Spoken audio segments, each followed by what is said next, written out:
two hemispheres and how they might relate to shifting mindsets.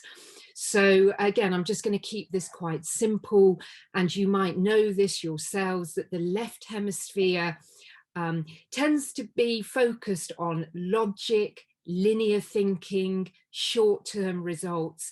And what the left hemisphere does in particular is it drives for certainty. It doesn't cope well with ambiguity and not knowing. Whereas the right hemisphere is much more connected with rhythm, with creativity, with using our imaginations. So when we're dreaming or we're daydreaming, that right hemisphere is more activated. And you know, you might have had a sense of that looking at Elizabeth's picture and appreciating the feeling of release that was there in the bird breaking through the brick wall that turned out to be a paper wall. And art, brilliant for activating the right hemisphere. And I think to shift to a purpose mindset, we really need to include and integrate that right hemisphere, because if the left hemisphere remains dominant, then what we'll have is that push for the short-term fixed results.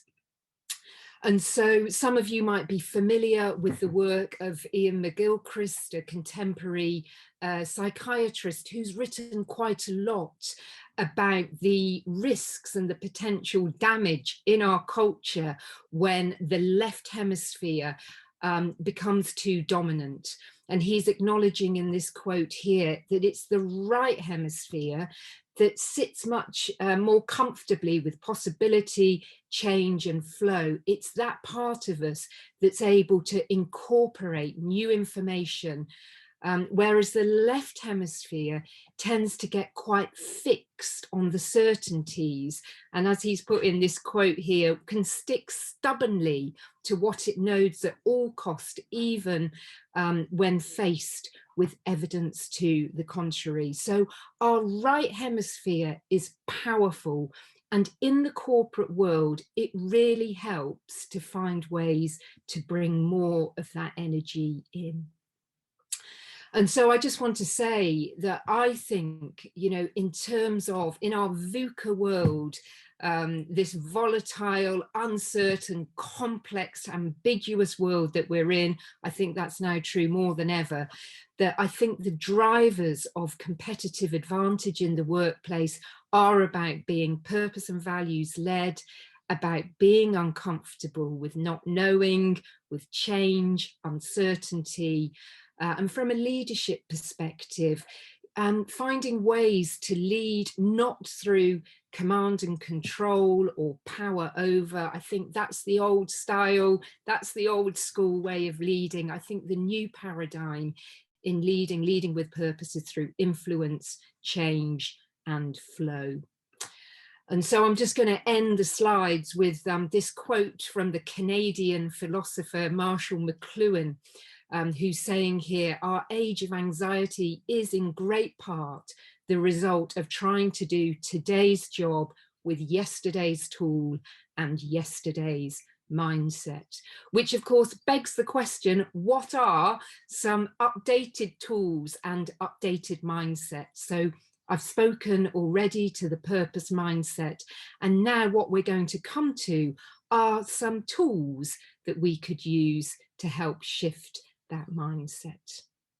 Okay, so what I'm going to do is share a story that I would have loved to, many of you know, I'm the author of this book, Powered by Purpose.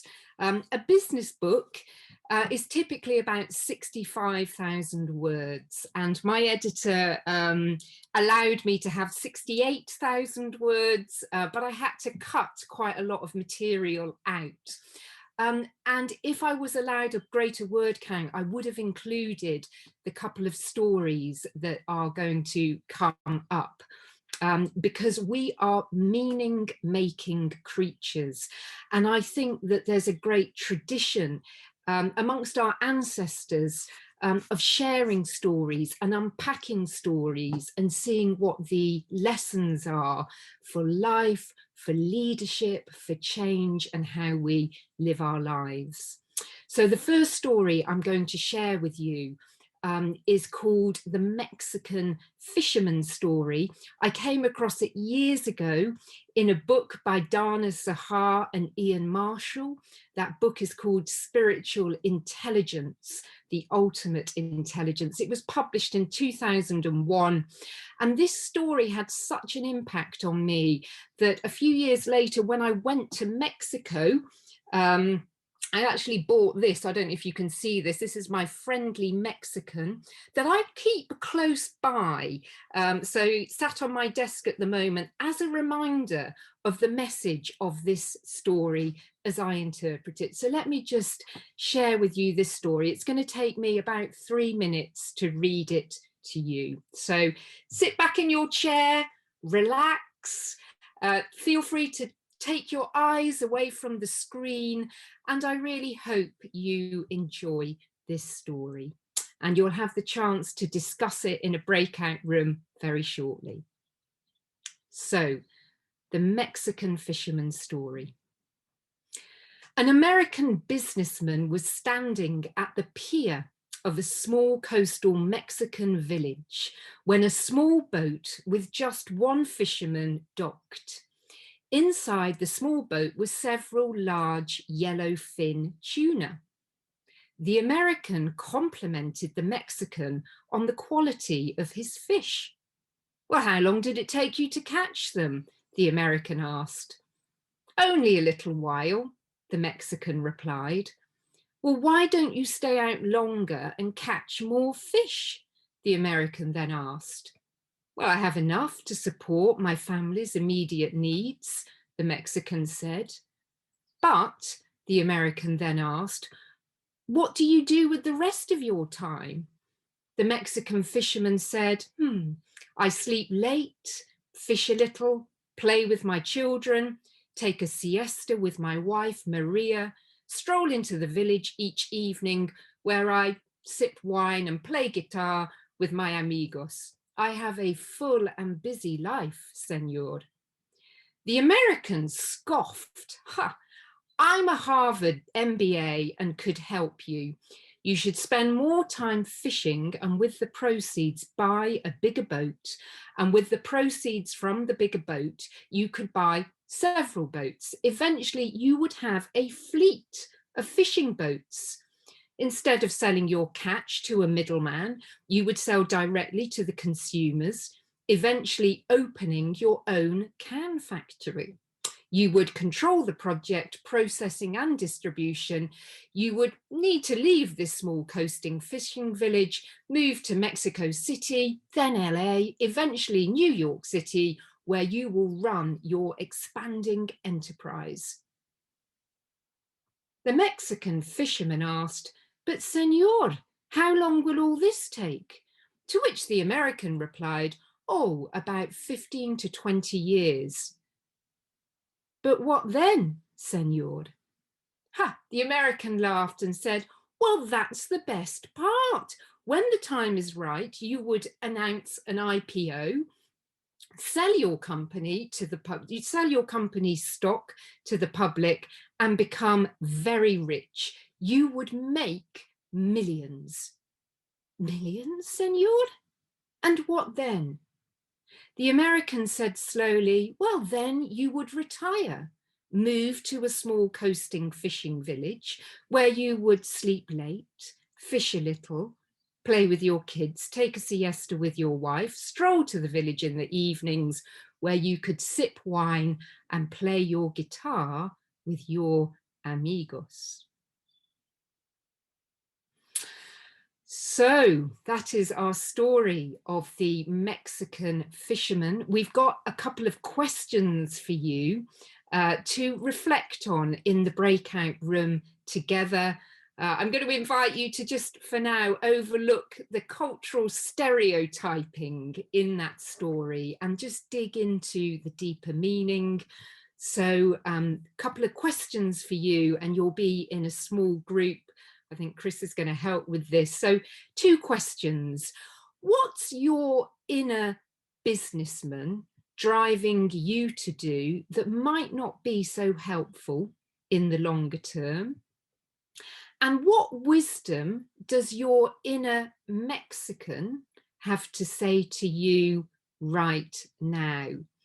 So this is a way of looking at stories where we look at the different parts in the stories as parts of ourselves. So hopefully those are in the chat. And Chris, if I can come to you for breakout rooms. Okay, so we're going to be in breakout rooms in 3s, and so I'm going to open the rooms now. Great, so welcome back. I hope you enjoyed your conversations. I'd love to hear a couple of comments.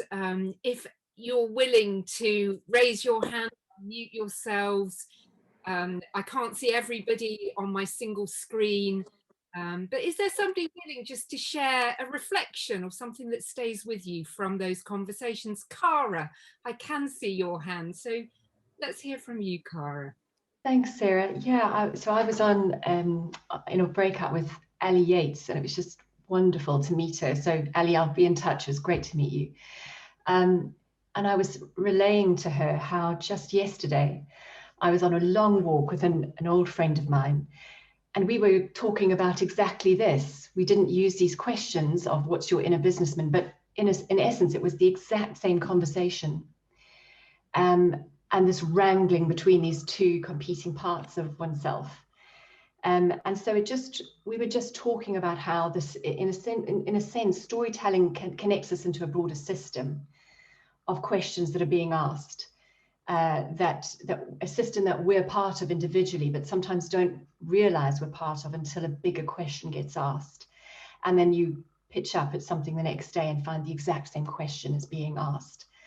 And people are wrestling and grappling with that in a similar way. So it was just very affirming, actually, and it reminds me yet again of why I love stories, that they seem to ask us questions that are bigger system questions, and allow us to be part of a bigger conversation. Lovely, thank you, Cara. Thank you very much, and great to hear that the story was resonant for you with its frame. Really welcome other comments in the chat. Lucy, let's hear from you as well. Hi. Yeah, hi there. In our room, and I was with Mark Tidmarsh and Paul, I think it was Price Hazelhurst. We had a really good discussion, and we were talking a lot about the tension between, so the Mexican and the American businessman. So, and it's all very well in hindsight, looking back now and saying, I've got this purpose and I'm doing all this wonderful stuff as an authentic, purposeful leader. But actually, would I have been able to do that when I was younger and I didn't have a house? And, and what decisions, if I were to go back now and make those decisions again with the knowledge I've got, what would I do differently? And, that money was a driver to get going and get established. And that tension, that I think every leader probably has. But I think as a true purposeful leader, you've got to get rid of that fear of the money piece, the profit, to truly believe that actually, if you're a purpose-driven organization, you can do it, and the money will absolutely flow. Because, for me, talking to organizations, yeah, of course, we've got to make money. Even if you're a non-profit, you've still got to pay your people.